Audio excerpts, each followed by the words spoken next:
All right. First, let's take a look at the definition. And I use the term explosive plyometrics, like Joseph alluded to this a little bit, to distinguish it from just plyometrics. Today, we hear plyometrics being used all the time. You pick up a magazine, everybody's doing plyometrics. Nobody does jumps anymore. Everybody does plyometrics. It's the buzzword. It's the trendy term. So if you want to sound like you really know what you're doing, you're a top-notch trainer, I do plyometrics. Sounds good.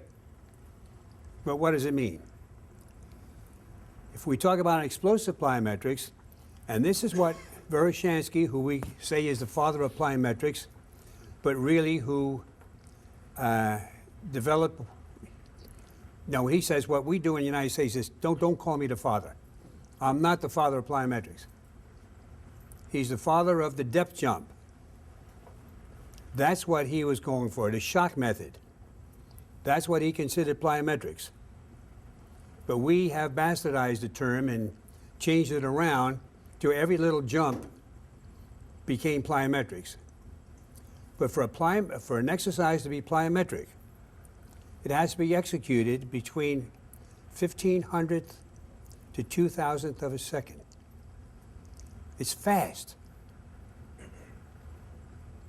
And volitionally, we can hardly even come close to doing this. It's very hard for us to duplicate, execute an action this quick. So, and where does this number come from? This is what we see in execution of many sports skills. In sprinting, the foot's in contact with the ground for a world-class sprinter, all of 1/10 of a second and less. Like Bolt and a few other people, it's less than 1/10 of a second. That means less than 5/100ths of a second is for the touchdown and less than 5/100ths of a second for the push-off. That's fast. But if I'm going to do, am I duplicating that speed? I'm slow as molasses on that movement. But yeah, we call this plyometrics. A world of difference. So that's why I say explosive plyometrics. I'm getting away from the term of plyometrics. And whenever I hear the term plyometrics, you want to use plyometrics? Hey, that's good. You use it as preparation for explosive plyometrics. It's a prelude. It's a build-up to it. But it is not plyometrics. Jump training.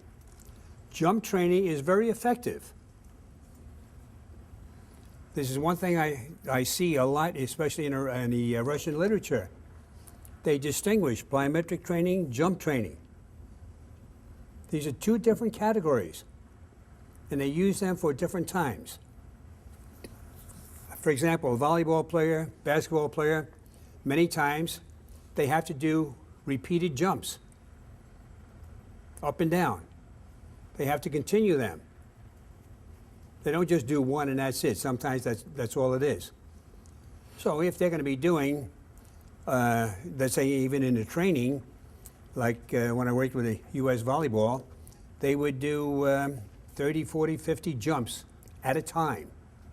This was jump training. This was to develop the jump endurance, if I can use that term. We did many repetitions. This is jump training. It has nothing to do with plyometrics. Don't even associate the two. It's a completely different category. Or any kind of jump like that, where you're just doing repetitive jumps, where speed is not of the consequence. Just height, where you're trying to execute a maximum jump. Okay, next slide, Alex. Okay, Veroshansky, as I mentioned, is the originator of plyometrics as we know it. But as I said, he was more concerned with the depth jump. This was what he considered plyometrics. So when he was talking about plyometrics, It was a shock method. And in the shock method, how many of you are familiar or heard this term before? Familiar with it? Okay, most of you are. Well, let me kind of, just go over it, maybe not go into too much detail. The key to plyometrics is from a jump down, let me change that term, not a jump down, from a drop down. You don't jump down. But as you're coming down, when you hit, it's a shock to the body. And then the muscles will volitionally, automatically contract. The faster they contract, and the more intensely they contract, the less you're going to go down. The slower and easier they contract, the further you're going to go down. The further you go down, the more time you're taking, the slower the total movement. The more you can withstand the forces and have a very powerful contraction, eccentric contraction, then that's going to stop the down. And you're going to create, in this eccentric contraction, a tremendous amount of tension, built-in force, that you can then use on the return. But the more you go down, the more you lose it, and you're not going to have that power to return.